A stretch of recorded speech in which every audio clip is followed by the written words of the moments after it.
अक्सर जब किसी से पूछा जाता है कि शादी में कितने फेरे होते हैं, तो जवाब बड़े आत्मविश्वास से आता है, 7। क्योंकि हमारे दिमाग में यह ठोस दिया गया है कि हिंदू शादी मतलब 7 जन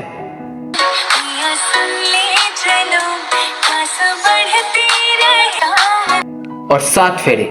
लेकिन सच्चाई यह है कि यह ज्ञान वेदों से नहीं बल्कि बॉलीवुड की स्लो मोशन फिल्मों से आया है, जहां धुआं उड़ता है, शहनाई बजती है और भारी आवाज में 7 जन्मों का डायलॉग हमारे दिमाग में चिपका दिया जाता है। इसलिए यह गलती आपकी नहीं बल्कि हमारी उस आदत की है जिसने शास्त्रों की जगह स्क्रीन को गुरु बना लिया।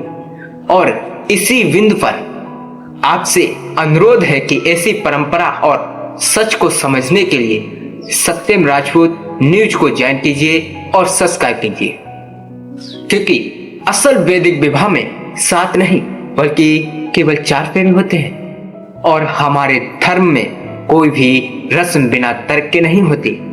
अग्नि के 4 फेरे जीवन की 4 सबसे बड़ी जिम्मेदारियों का वादा होते हैं। धर्म यानी ईमानदारी और कर्तव्य, अर्थ यानी मिलकर घर और रोजी चलाना। क्योंकि वेद जानते थे कि सिर्फ इमोशनल से चूल्हा नहीं जलता। काम यानी जीवन का सुख, प्रेम और परिवार और मौज यानी मानसिक शांति। यही कारण है कि शादी को वेद एक फिल्म नहीं बल्कि पूरा लाइफ प्लान मानते हैं। अब जो 7 का नंबर है उनसे सबसे ज्यादा बदमाशी फैलाई है, क्योंकि वह फेरे नहीं बल्कि सप्तपदी है, यानी 4 फेरों के बाद दूल्हा दुल्हन 7 कदम साथ चलते हैं, गोल गोल नहीं बल्कि एक ही दिशा में। और हर कदम पर एक संकल्प होता है, भोजन, स्वस्थ, धन, सुख, परिवार, समय और अंत में दोस्ती, जिसे वेद कहते हैं। साका सप्तपदाहो भाव यानी अब रिश्ता सिर्फ पति पत्नी का नहीं बल्कि 2 दोस्तों का है। लेकिन फिल्मों को सीधा चलाना बोरिंग लगा तो कदमों को चक्रों में बदल दिया गया। और आज हालात यह है कि लोगों को फेरे गिनने याद है पर वचन याद नहीं रहते। और इसी बात पर विवाह की असली शायरी सुनिए। फेरे गिनने से रिश्ता नहीं चलता जनाब, वचन निभाने से ही शादी अमर होती है। यही फर्क है दिखावे और समझ में।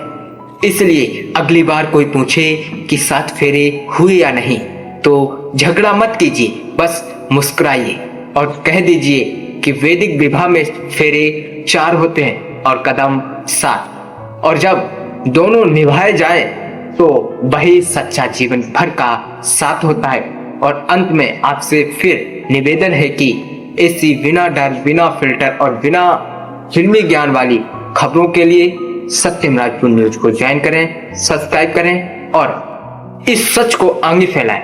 जय श्री कृष्ण, जय श्री राम।